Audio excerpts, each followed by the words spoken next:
Hi, this is James, and many people know that I am the pastor of College Hill United Methodist Church, but not as many know that I actually pastor a second church as well, Doylesville United Methodist Church.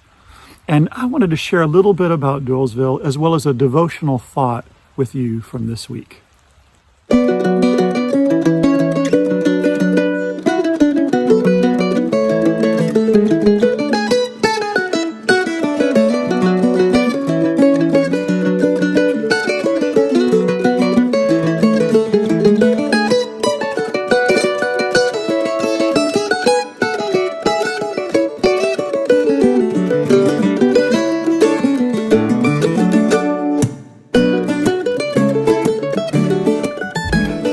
It is a sort of cold, rainy day outside right now in the beginning of February.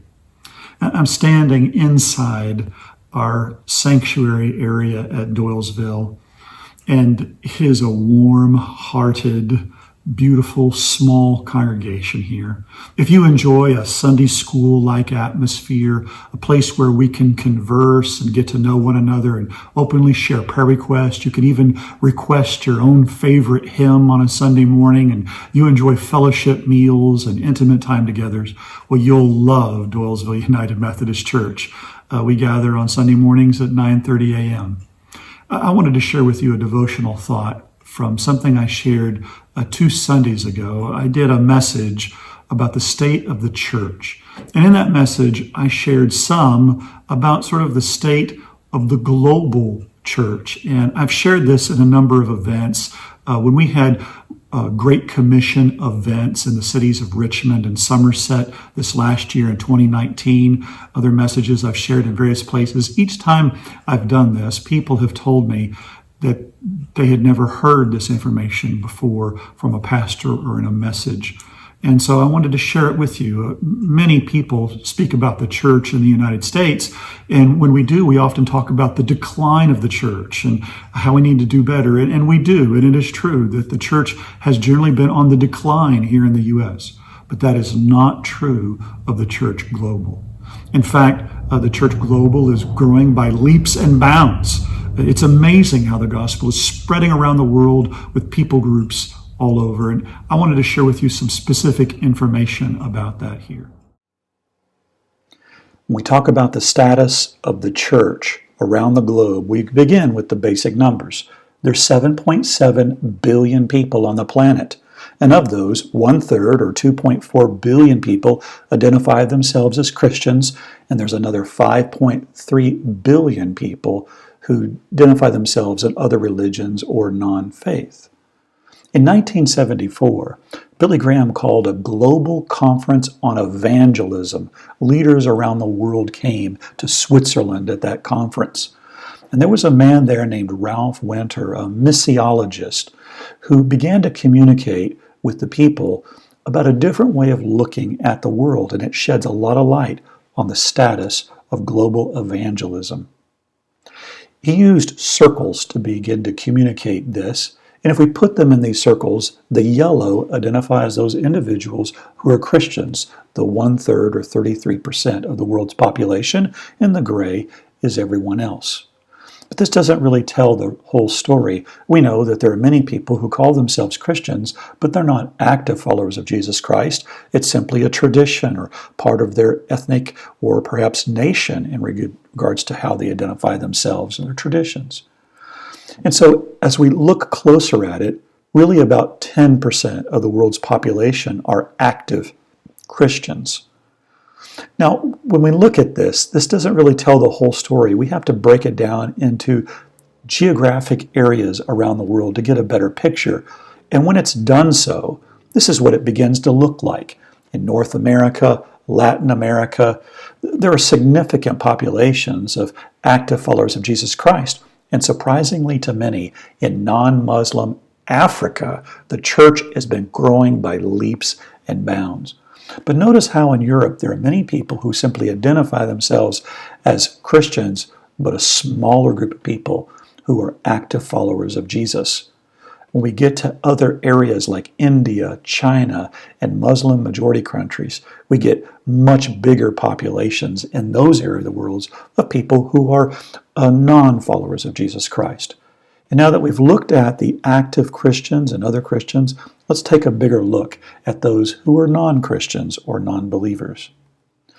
The lightest blue areas, that which is turquoise kind of color in this graph, are people who are non-believers, but they are culturally near Christians. What this means is it doesn't take missionaries cross-culturally to reach these individuals. They can be reached by people who are just in churches or live in this area. But the lighter and bright blue area, these are culturally distant non-believers. These non-believers need missionaries to reach out to them because they have so few people in their own people group. Half of all non-believers are culturally distant from believers. They lived in unreached people groups, or what we call UPGs. They have less than a 2% population of active followers of Jesus in these areas. But there's another story that you need to understand or know about. This is in the darker blue areas. This is signifying the unengaged people groups. This is where there's no missionary presence, no one reaching out to these people groups currently around the globe. Now, there's some things that have happened in our lifetimes right now that have helped us to move forward with finishing the task of the Great Commission. And one of those things that's happened is the mapping of those people groups. Now we're able to identify all of those people groups on the planet. We know their languages, we know where they live, and this information is readily available. This is a Google map of the unreached and unengaged people groups on the planet. The colors that are dark green and into light green, these are reached people groups. As it turns to yellow, they are less reached. Orange, and then finally the bright red and dark red, these are the unreached and unengaged people groups on the planet. Notice the concentration of where these individuals live and what we call the 1040 window because of where they live on the planet. There's lots of individuals who live in the Middle East, China, North Africa, where we have neglected reaching these people groups. There are some other things that have happened, not just in our lifetime, but in the last year that has helped us to significantly make progress with these people groups. There is an organization and conference called Finishing the Task. And over the last few years at Finishing the Task, it has been promoted for these mission agencies and churches to adopt the unengaged people groups on the planet. Over the last few years, those numbers have been going down and down. Just a few years ago, there were over 2,000, and then there was less than 2,000, 1,500, 1,100, then less than 1,000.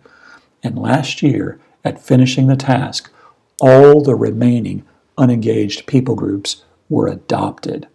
Over 1,400 mission agencies around the globe cooperating together to see every people group on the planet engaged.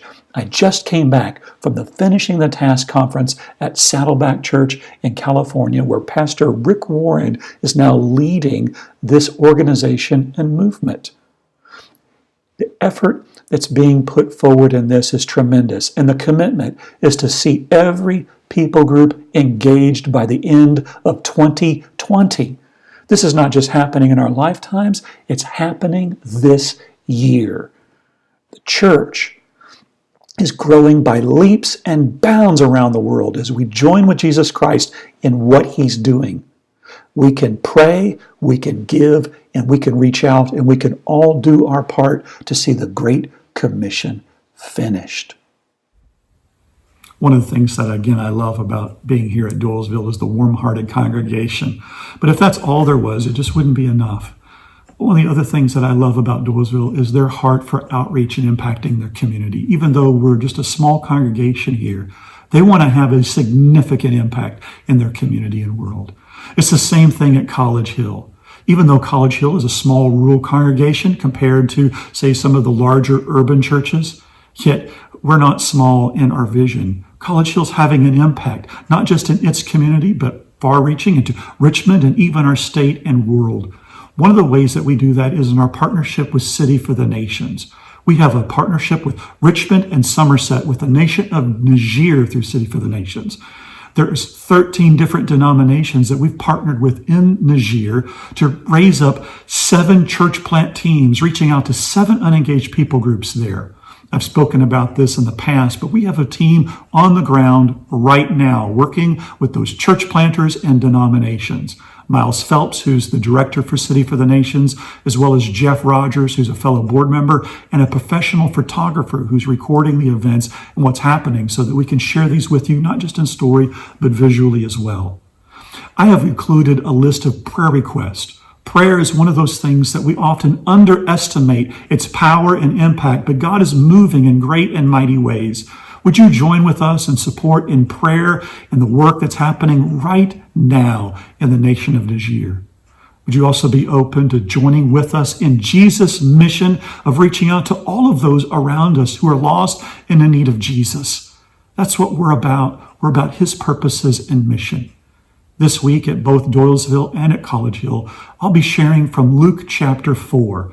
As we continue in our series, we're reaching the point where Jesus is now going back to his hometown and he's going to share with them his mission.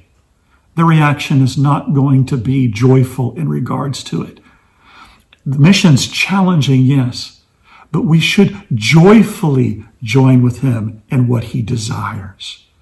Again, as I started, I shared something about how the church in the United States, and often what we hear about is diminishing. We're hearing about difficult numbers in the United Methodist Church. We're hearing about our divisions and brokenness.